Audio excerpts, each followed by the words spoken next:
So the jumps season is officially back, recording this on the Tuesday after the Chepstow meeting, which is always the meeting I think kicks off the jump season. And we're back with a new series of Millar's Movers. This year involving handicap movers and shakers as last year. We're also going to add in an Irish angle. They do tend to win a few races, so I think we need to keep abreast of what's going on over the Irish Sea. So we're going to cover Irish racing. We're going to have guests on. We're going to delve a little bit more into some anti-post punts maybe, and we're going to keep the Cheltenham chat as ever to a minimum before at least Christmas, because there's lots of good racing that goes on day to day, week to week. I don't want it to all get washed up into selections being centred entirely around Cheltenham. Of course, if one comes onto my radar that I think is worth following, then of course I'll mention it. And this year as well, we're going to have a section where we have some horses to follow throughout the season, the first one of which will come in this episode today. So Chepstow was Friday and Saturday. Some really good racing, but certainly my social media conversation seemed to be centred around the fact Paul Nicholls didn't have a winner. Shock horror. Personally, I think it's a massive overreaction. It was pretty obvious to me that his horses were in need of the run, as many trainers are finding, actually. And the fact of the matter is he did only have 2 winners on the card last year, and he also had a couple of horses beaten at odds on last year, Panjari and Nappers Hill. They both went on to have very good seasons, so certainly would not be ringing the alarm bells yet. I don't think there was anything more at play other than perhaps the horses being just a little bit behind fitness to perhaps what Paul Nicholls and his team were expecting, but there's no doubt they've got a great team of horses, and they're bound to kick into gear probably in a couple of weeks' time around the likes of Wincanton, leading into that first meeting at Cheltenham. So Paul Nicholls actually leads me nicely into the first horse I want to talk about in Handicap Movers and Shakers. Now, for those of you that don't know, that are new to this podcast, the official BHA handicapper releases the revised handicap marks on a Tuesday morning, and that runs from the previous Sunday to the Saturday. So there was good racing at Foss last this Sunday. We'll cover that next week because their marks will be out a week today on the following Tuesday. And the first horse I want to mention, the horse going down in the handicap, is Regatta de Blanc. Now, she's moved to Paul Nicholls, and she ran in the novice hurdle there. And she perhaps disappointed. She was sent off odds on favourite. She finished third. She weakened in the closing stages, but she's a classy man. She's down now to a mark of 116, having won 2 from 3 over Hunter Chases. The only time she was beaten was behind Secret Investor. He's a 140 horse. He's only been beaten once himself in Hunter Chases in the last 2 seasons, and that came when falling at the first fence in the 2023 Cheltenham Fox Hunters. He's a decent yardstick. She wasn't all that far behind him. She gave him a real race. She's down to a mark of 116, a £5 drop. I think that's an overreaction from the handicapper, given that we know that Paul Nicholls' horses were perhaps lacking a little bit of fitness. She's got a mark now of 116 over hurdles and fences. She jumped the hurdles perfectly well, so that I'm sure that Paul Nicholls will find a opportunity for her to exploit that mark in the not too distant future. Also coming down the handicap and running at Chepstow on Friday was the Philip Hobbs and Johnson White trained Gosh How Posh. He was a horse I really liked last season. He's definitely better on a sounder surface. He made his chasing debut in the 3-mile handicap chase, and he jumped really well. Occasionally, sometimes a little bit careful, but I don't mind that in a novice chaser having their first start. He certainly didn't let fly anything, and his one sole notable mistake came at the 4th last, just as the tempo was increasing. He was still travelling nicely into the race at that stage. That mistake seemed to knock the wind out of his lungs. He struggled from there on in, and he was beaten, but he kept on going. You certainly think there's a chase in this horse. He's down now to a mark of 125. He beat Shallow River over hurdles at Wincanton last year, over 3 miles. Shallow River is now a 127 rated horse. I think this mark of 125 looks perfectly workable. Gosh, how posh. And there's a chance that he is better right-handed. Both his wins came at right-handed tracks, Exeter and Wincanton. I think Philip Hobbs, Johnson White are another team whose horses are going to step forward for a run. So I'd be really keen to follow Gosh How Posh, particularly if he turns up at Wincanton or Exeter for his next start in a 3-mile handicap chase. Anyone that's followed me for any period of time will know that I've got a real soft spot for the Evan Williams trained Don Levant. Now, he missed most of last season, well, all of last season, in fact. He'd been away from the track for 573 days after a stint chasing, which didn't really work out. He perhaps lacked a little bit of scope and maybe even a little bit of heart for jumping fences. But he returned at Chepstow in a 2-mile handicap hurdle on slow enough ground. We know that this was a horse that's at his best over 3 miles on good ground, and he was given a very patient ride. He was never really put into the race, but he seemed to go through the race nicely enough, and he certainly finished well enough up the hill for all that he was beaten a fair distance. But the handicap has dropped him £3 now, down to a mark of 125. That's £10 below his last winning mark, which came in a premium handicap around Haydock off a mark of 135. I saw plenty enough to suggest that while he will certainly not be the horse he once was, now he's an 11-year-old, there's still a little bit of an engine there, and I'm sure Evan Williams will find a race for this really likeable little horse off a new mark of 125 over hurdles. Finally, two more that are coming down in the handicap, both coming down £1, having run in the Silver Trophy on Saturday, and both I think were perhaps inconvenienced by the drying ground. The first was actually my selection on the SBK betting podcast, was Lowry's Bar. He raced far too keenly, and it was disappointing to see Ben Jones having quite wide of the field. He lacked cover pretty much for the entire race, and he did look a tad too exuberant. That seemed to pay in the closing stages. He weakened out of it. For all that he actually kept going, he just didn't have the finishing kick, and I think the ground was probably quick enough for him. He's been dropped down £1 now to a mark of 130. I think this is a horse with plenty of ability. I'm certainly not going to give up on him. I think with the rain bound to come at some point, and Philip Hobbs and Johnson White's horses, as I said, going to step forward for fitness, Lowry's Bar, I'm sure, is going to win some handicap hurdles this season. And then the other one running in the same race, and again running a similar sort of race, is Titan Discovery for Robbie Llewellyn. I think all of Robbie's horses are taking a run to come forward this year. He's not been as prolific at this early part of the season as he was last season, but Titan Discovery ran a really nice race, just seemed to flatten out from 2 out home. And again, I think this is a horse that's better on a slightly slower surface. He's dropped down £1 now to a mark of 123. All of his known form suggests that should be a perfectly workable mark. Particularly his good round right-handed tracks like Ascot, perhaps a slightly flatter track, doesn't got to go down the hill like you do at Chepstow. So Titan Discovery is certainly gone into my tracker for this season. Horses going up in the handicap now, and the big race on Friday at Chepstow was the Persian War Novices Hurdle, a Grade 2, won in really good style by Flying Fortune for the Bowen team. He's gone up £10 to a mark of 131. I'm not sure quite what to make of that. I don't think it was a vintage renewal of the Persian War, and he arrived there with plenty of match fitness for having run through the summer. But what it certainly does do is pay a handsome compliment to Ebony Warrior for David Kinahina and Graham McPherson. He was only just in behind him at Worcester last time, 1.5 lengths to be exact, and he's got a mark of 117. Now, this new mark of 131 for Flying Fortune would suggest that Ebony Warrior is really well handicapped off this mark of 117. It's actually in a novice hurdle at Wetherby on Wednesday. I think that mark would give him every chance of winning that, and if he doesn't, I still think this handicap mark of 117 means that Ebony Warrior is a horse that should be going into your tracker for Graham McPherson and David Kinahina. The big race on Saturday was won by Josh the Boss for the Twiston Davis team, and it was good to see them get some form of minor compensation for losing tragically Cuthbert Dibble. He was given a really positive ride by amateur jockey now Jamie Neal. He did have a stint as a conditional, things perhaps didn't work out. He's now a £7 claiming amateur, and he does look an amateur in his style, but he was very effective on Saturday, very positive. But Josh the Boss now got a rise of £7 up to a mark of 131.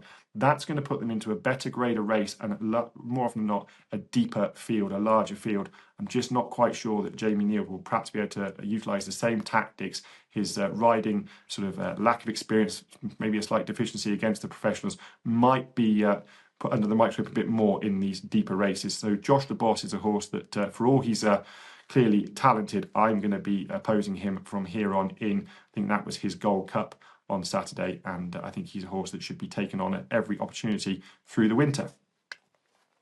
And then one final one for Miller's Movers, and it's a horse with a new mark, but it's a horse we know plenty about, and it's Springwell Bay. I was really pleased to see him win as a nap on the SBK betting podcast in his chase debut at Chepstow. I thought he jumped really nicely. John Joe Neal was clearly at pains to teach him. He didn't really let him off the leash at any point through the race, was keen to teach him to get to the boards and pop his fences.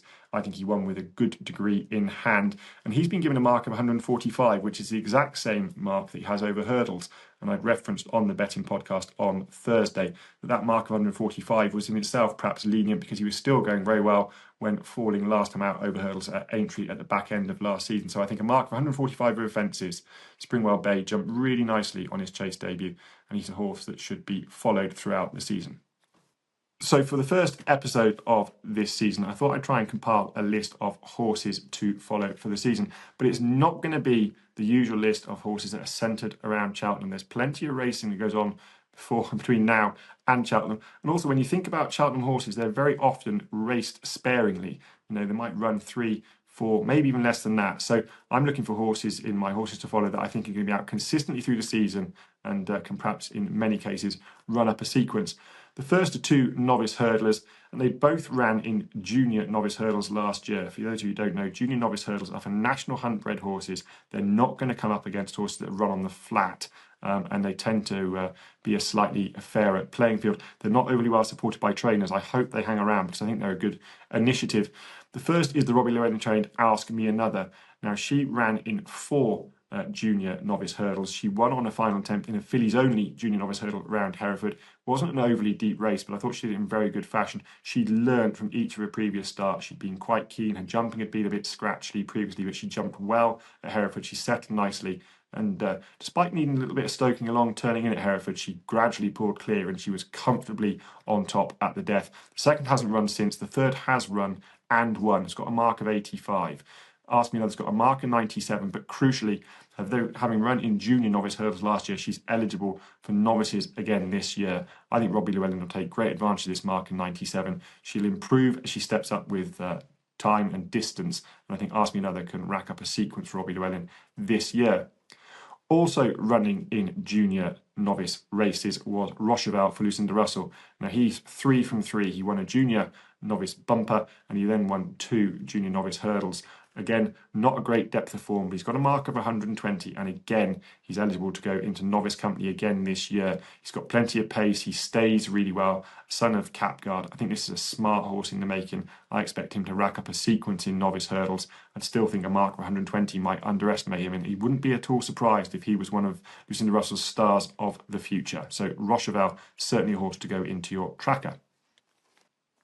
Novice chasers for you now, and the first I want to mention is the David Pipe trained Thomas Moore. He's not been seen since the 2023 Albert Bartlett, where he was beaten just 6 lengths by Stay Away Faye. He returns now this season. He's going novice chasing, and on all known hurdle form, he looks pretty well handicapped off a mark of 141. He only ran badly once in a novice hurdle campaign. That came when pulling up at the Chelstow hurdle, but the ground was desperate there. He's a son of Dylan Thomas. We know that they largely prefer a sound surface, so you can put a line through that run. He's a point-to-point winner. He should take to fencing, and providing he does, I think he can run up a sequence for David Pipe. Perhaps a slightly more classy sort of horse is Iberico Lord, who won twice last year, won the Greatwood and the Betfair hurdle, despite Nicky Henderson having a fairly broken season with the health of his yard. He's got an official mark of 144. He's going to go novice chasing. I think that handicap mark won't prove beyond him. I think he's a graded horse in the making. And of course, when you're talking about Nicky Henderson, novice hurdlers going chasing, one of the things you have to factor in is A, they've got excellent schooling facilities. They tend to buy a chasing type of horse, but you've also got Nico de Boinville on side. And for my money, he is one of the finest riders on either side of the Irish Sea over a fence, and particularly when it comes to educating a novice. So Iberico Lord will start in the mark of 144, but I expect him to make up into a graded performer fairly quickly over fences this season. And then the last one is the Joe Tizard trained Lord of Thunder. He was 3 from 4 over hurdles last year. He did like cutting the ground. He ran badly the one time at Chepstow where he raced on a sound surface, but when he was on soft ground and heavy ground around the likes of Wincanton, he was a really decent horse. He's got a mark of 129. The Tizards buy a chasing type of horse. I would expect this horse to improve, and that mark of 129 is just £1 below the mark JPR1 finished his hurdle campaign, and of course he improved upwards of £15 when going over fences. So Lord of Thunder, I think, is a horse that should be kept on side. Wouldn't be at all surprised if he made up into a really decent novice chaser over trips of 2 miles, provided there's rain in the ground. And then to finish with 2 open chasers. Now again, I'm staying away from horses that I think are destined for the Cheltenham Festival, but these 2 I do think are interesting to follow. The first is Inch House. Now it's perhaps a bit surprising and unfair to say that he had a disappointing season last season, given that he won twice, both times around Newbury, but his jumping pretty much was disappointing. It caused him plenty of problems. He eventually was last seen falling at Ayr, where jumping frailties finally got the better of him, but he certainly gave away winning opportunities on more than one occasion last year. He was in in the care of Djelo O'Neill, I often have concerns over the ability of novice horses to jump when they go chasing for Djelo O'Neill. For all that Springwell Bay jumped very well in his debut, he's been switched to the care of Paul Nicholls, who of course has got Harry Cobden. We see plenty of videos of Paul Nicholls schooling his horses extensively. If they can iron out this horse's jumping issues, he's off a mark of 136. I think he could be an absolute handicap blot off that mark. Over trips to 2 miles 6 or further. So Inch House is a horse I'm really excited to see if Paul Nicholls can find the key to him with his jumping and unleash some undoubted improvement. And then finally, my last horse to follow this season in the UK is Djelo for Venetia Williams. I think he's thoroughly underappreciated. He's very versatile. He goes on good ground. He goes on soft ground. He's able to go over 2 miles, 2 mile 4. And I also think he'll stay a little bit further. He ran really well in the Turners last year, finishing third. He's got an official mark of 147. I think that looks workable. He won at Aintree first time out last year in a novice chase. I wouldn't be at all surprised if Venetia Williams was to aim him at the Old Roan chase. We're off a mark of 147. I think he could prove to be very competitive indeed. So as with any guest on a first episode of any TV show, podcast, YouTube show, you need to get a marquee signing, and I've certainly done that. Adam Mills, known as GG Bets, I think it is on X. Adam, expert in racing, but particularly French expert, and many of you know him for his fantastic handwriting skills. But Adam, I've enjoyed following your French stuff through the summer, your notes on the French recruits to the UK. It appears you've been as busy as ever. Tell us how you think the season is going to shape up from a French import perspective. Well, I'm kind of hoping that the French are going to dominate, Ross. This is a record year for me. We've got 65 confirmed horses on the list, which is the highest number I've ever written about. Probably got another 10 that have been sold. I just can't find where they've gone to yet. They haven't been registered with the right trainers, which is part of the game. But what's really notable this year is it's almost exclusively young horses. So of the 65, I think 63 of them are either 3 or 4 year olds, which is quite unusual in that people aren't really looking to buy the more established types. But I think everyone has seen Willie Mullins have so much success with the French horses that this year it's been, right, let's get stuck into it. You know, Mullins dominates, as he always does, and his team is miles ahead. He's got 25 of the 65 on my list now. But there are some others as well that are sort of further down the food chain that are now buying French horses that they weren't before. So Mullins has got 25 of the 67 on your list. It might well be 35 if those 10 you can't find turn up at close up. When you're compiling your list, Adam, and sort of what I love about you is you're not afraid to offer an opinion of whether you think it's a good buy or a bad buy. And I think that's really important. I think it's very easy just to sort of tout out that their potential is related to their purchase value, which of course anyone that watches any sales know that's not true. When you're sort of forming that opinion and expecting them to perhaps do better or worse in the UK, are you simply just multiplying their rating by 2, or do you take a view as to how French racing is different, French ground different? Maybe you could talk us through that and sort of how you come to your opinions. Yeah, I guess in the old days I would have just kind of gone with if Willie Mullins thinks it's good, it probably is. But actually, I think what people forget is Willie Mullins buys 10 juveniles every year. There are 3 or 4 really good ones, and there's also 5 or 6 that are out the back of the telly in some of these graded races. So they're not all superstars. I tend to look at the French racing now and think, right, ignore the ratings to a degree. And I think that's something that British racing fans particularly struggle with. In the UK, it's basically what mark can I get from the handicapper? If I haven't got a grade 1 horse, then I've got to get a handicap mark and I've got to find my level, whether that's Plumpton on a Monday afternoon or whether it's Ascot on a Saturday. In France, it's different. The prize money is so good and the programme is essentially designed so that every horse will have an opportunity to win a race. And every horse has the opportunity to at least make themselves financially viable for their owners. So now what I tend to look at is the prize money on offer for the races they're running in. So if you're in a 3-year-old hurdle at Auteuil, there was one yesterday, a typical conditions hurdle, the prize money is €25,300, which, you know, for a maiden or novice hurdle, I know you've got a couple of syndicated horses, Ross, and you'd be delighted to be running for 25k. But it's if you're running one of those races, the chances are that your connections feel you're capable of doing justice to yourself in that. Equally speaking, some other trainers like Arnold Shai, for example, he is an absolute master trainer, but he often looks at Auteuil and thinks, do I want to run in one of those 20-runner 3-year-old hurdles where I'll bump into 4 or 5 above average types? Or do I want to go to Bordeaux on a Monday afternoon where there's a class 3 for €15,000, but my horse will have a better experience and there's a chance of picking up the prize?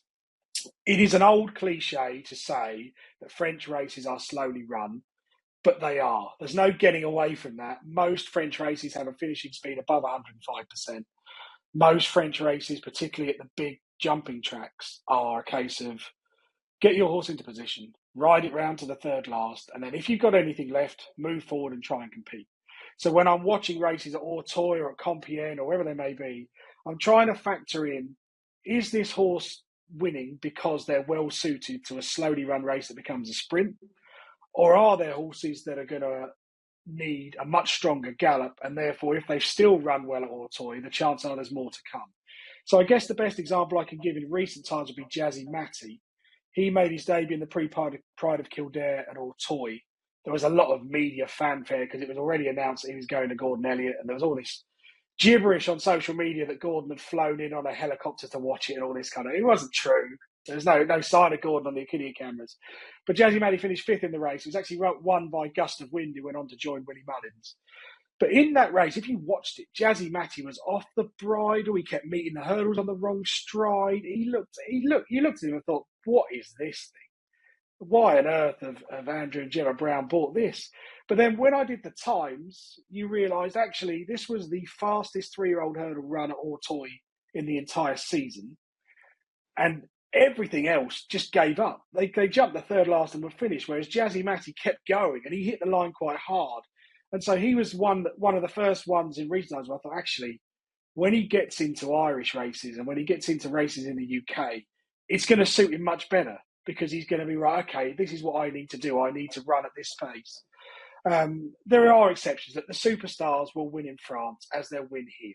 So if you think about last year, okay, it all went wrong for Sergino, but his performance in the Pre-Wild Monarch, he tanked through that race. You compare him to Salvatore Mundi. Salvatore Mundi really struggled and was actually driven all the way to the line to get close to him. The two of their careers have gone in different directions so far. Carguess was probably the leading 3-year-old with actual graded form. She, I'm still heartbroken that she didn't win the Triumph. And when I watched back the replay the other day, you still get that sinking feeling going to the last and, oh no, we're about to empty. But she still ran to phenomenal level. She's a Grade 1 winner. But it is also about potential, and that's how the buyers are thinking. If you look at Madgeborough, well, the race he won at Auteuil was all right, but Batman Girac was 6th, and he's proved to be a massive disappointment. But Madgeborough is the one that those eyes looked at and went, you know what, this horse is going to really stay, and he's going to be a great chasing prospect. So you have to take a real pinch of salt with it. The other thing I think to try and remember, like I am quite opinionated. It gets me in trouble sometimes. You have to see my recent comments on Willie the Hall and the DMs I got afterward, theory me. But what I would say is that if you don't watch a lot of French racing, you can find it quite frustrating because quite often you'll look and think, well, it's obvious this horse has got a soft lead. Why haven't they done anything? And if we think back 18 months ago, Johnny Chiron rode Gold Tweet to win the Cleve Hurdle at Cheltenham in January. And lots of people asked me about him before the race, and I went, he's got no chance. He's not even like a 135 horse in France. And everyone that I spoke to then messaged me and went, we just missed like a 20-1 winner. What are you talking about? But everyone in sort of my little circle of friends who talk about French racing, we had a long chat. And it was kind of like, okay, how did this race play out? Well, actually, Dashel Drasher and Paisley Parker probably passed it and they couldn't go the pace. And Gold Tweet just did them to speed. Then we get to the Stayers Hurdle. Johnny Chiron gets absolute pelters for riding 4-1 Gold Tweet out the back and hoping the pace would collapse and that he'd sprint past Cider Burley and the co. But really, all Johnny Chiron was guilty of was riding a French race. He held his horse together to make sure he stayed. He got to the second last and then he pushed go. What he failed to appreciate was the Stayers Hurdle was more strongly run. The time was 15 seconds quicker than the Cleve. And Gold Tweet just didn't have it in him to make up that kind of ground and still finish it off. It is something that people don't understand. A lot of criticism Salem got is people would say, oh, he was beaten by Goa Lil. Well, when Goa Lil raced for Nigel Twiston-Davies, he was a 120 rated chaser and he was average. But actually, Goa Lil is the opposite. He can't go the end-to-end gallop of British racing, but get him in a French race with Felix de Giles, he's absolutely mustard because what he's got is a turn of foot So as long as you can hold him together to the third last, he can push go. So it swings and roundabouts, but it's trying to find those horses. The ones I really like are the ones I think you've run well, despite the fact that you're probably not suited by French racing. Perfect. Well, and that brings us on. You mentioned superstars there. I suppose the superstar in French racing is Il Est Francais. I haven't spoken to you now. We may have similar opinions, potentially not.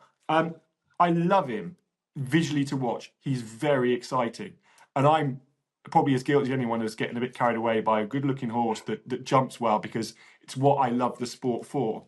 But I'm just a bit of the opinion that maybe we're all just getting a bit carried away. When you look at the bare numbers, he was wickedly impressive visually winning the Corto Star. But it was 11 lengths or 14 lengths back to Hermes Allen. He was then obviously fatally lost in the Ciliars at Sandown, but was in the process of, I think, getting beaten by probably the same distance, maybe even a little bit more, by Nickelback, who's rated 148. Back in third in the Corto Star was Kilbeg King. He was again tragically killed at Punchdown, but off a mark of 138. I just wonder whether he looked good beating some not quite top class horses, and whether you put him in a race with the likes of potentially Gaelic Warrior, fast or slow, Ginny's Destiny, for example, that might just take him on up front and get him a little bit sort of worked up, whether he's perhaps the horse we think he is. But maybe as the French guru, you'll defend him to the hill. I'm not sure. Well, I'm going to have to defend him because I've backed him for the King George. But I actually, in the last month, have started to cool on him a little bit, in that it was great to see him back. I don't worry about what happened in March, because I think if you look at his record, he is not a spring horse. His record in the spring over hurdles was bang average, but they brought him back and it worked. But then I started to think, actually, if you imagine that King George, if he gets a soft lead, I'll be pressing up, because I think actually his cruising speed is electric, and most of the 3 mile chasers will be out of their ground if he gets to dominate. But the other jockeys have surely seen that. And surely someone will say to James Reevely, you're not having a freebie. I'm going to press you. And when we actually just look at the bare form, you're right. I know it's sad that we lost Hermes Allen, we lost Kilbeg King, but what price would they be to win a King George? 50s, 100s? And if you think about the horses he's beating in France, absolutely, he batters them. Of course he does. The horses he beat last time, if they were running in a British handicap chase, would have marks of 136 and 126. Fast or slow would absolutely hammer them as well. Any horse that could win the King George is going to hammer that type of horse. Something you have to understand with French horses is so many 3 and 4 year olds are sold that by the time you get to open company, particularly over fences, the pool of horses is very shallow and it's pretty weak. The likes of the type of horse who wins the Grand Steeplechase de Paris is a 150 to 155 type. Cheltenham Gold Cup horses are 175 plus. I've seen lots of noise on social media about Il Est Francais. I backed him because I thought there'll be a massive overreaction when he dots up at Auteuil. And everyone is just looking visually at the Corto Star, which is brilliant. But the form underneath it, and the fact that surely whoever's in this race is not going to go, off you go, James, have a freebie, is starting to make me think, actually, I think he's around 4-1 at the moment. I don't really think that's value. You're better off waiting to the day. And if after 2 fences he's 3 lengths in front, press up that way. He is not a Cheltenham Gold Cup horse, no matter what anyone tells you. There's absolutely no chance he goes up that Cheltenham Hill. In fact, I don't even think he'll run in the race. The King George is his entire season. He deserves to be towards the head of the market. But if you just ignore the hype and the visuals and just look at the bare form of what he's beaten, there are others with far stronger claims of being Grade 1 3 mile chasers. So if you've already got a slip like Adam, get the trumpet at the ready. If you haven't, perhaps sit on your hands. Yeah. Finally, Adam, to wrap up, I'd love a few horses for you to follow for the season. As you said, I guess we're talking about young potential juveniles. I know you've got a very good record in the Triumph Hurdle. On this podcast, certainly until Christmas, we're going to try and keep the C word out of it. If you've got a strong fancy for the Triumph, by all means throw it in. But I think the fact that you referenced that Willie's got 25, I'm not sure Willie would know his Triumph horse yet, let alone expect you to know. But yeah, let's have a few horses that you think are worth following this season. Yeah, so I'll give you a few. There's two that I like that have already run. The first is a horse called Saucats, who's joined David Pipe. I got asked a lot about him when he made his debut for David Pipe, and I went, there's no way he's going to win a juvenile hurdle. He's a handicap prospect. This will be a Pipe plot.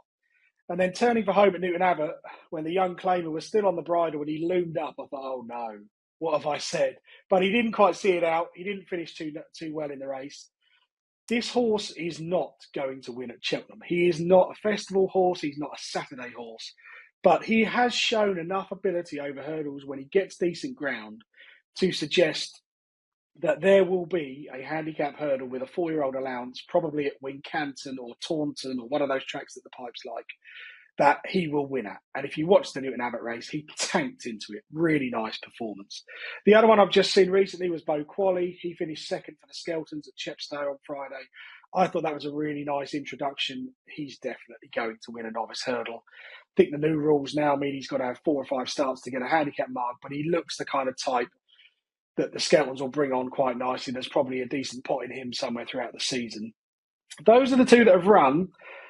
Ross, when you messaged me and said, let's have something from left field that we're not talking about Cheltenham, I thought, okay, this is my kind of thing, because I love the kind of, can I find something to win at Ludlow on a Wednesday in February type of horse.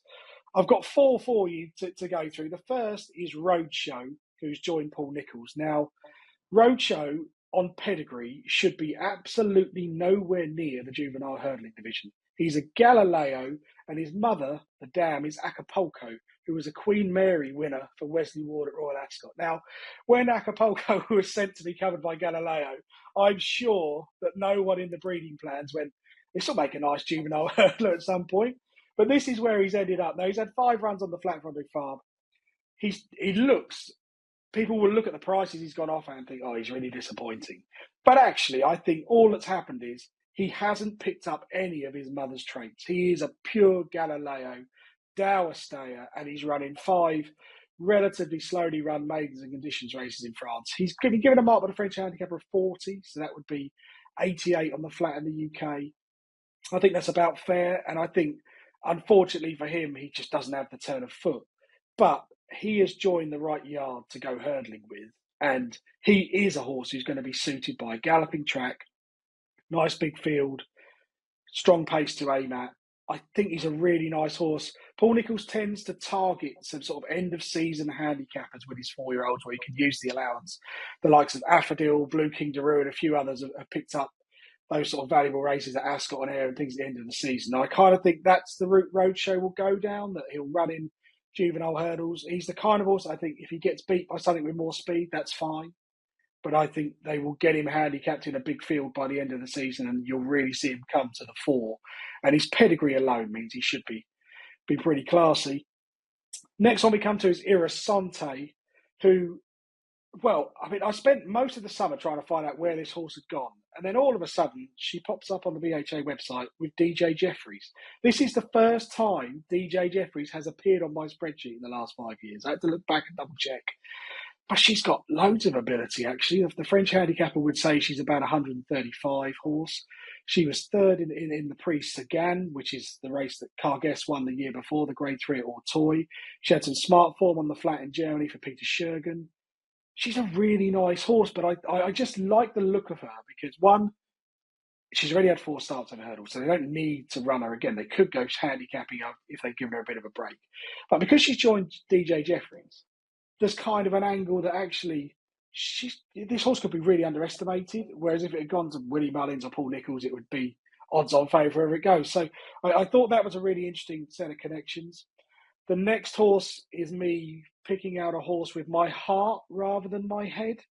If we have a 3-year-old AQPS French recruit who's won an AQPS bumper and joined Philip Hobbs and Johnson White for JP McManus, the Defy de Soy fan in me goes, oh, hello, what have we got here? But Limier D'Arthel is the horse.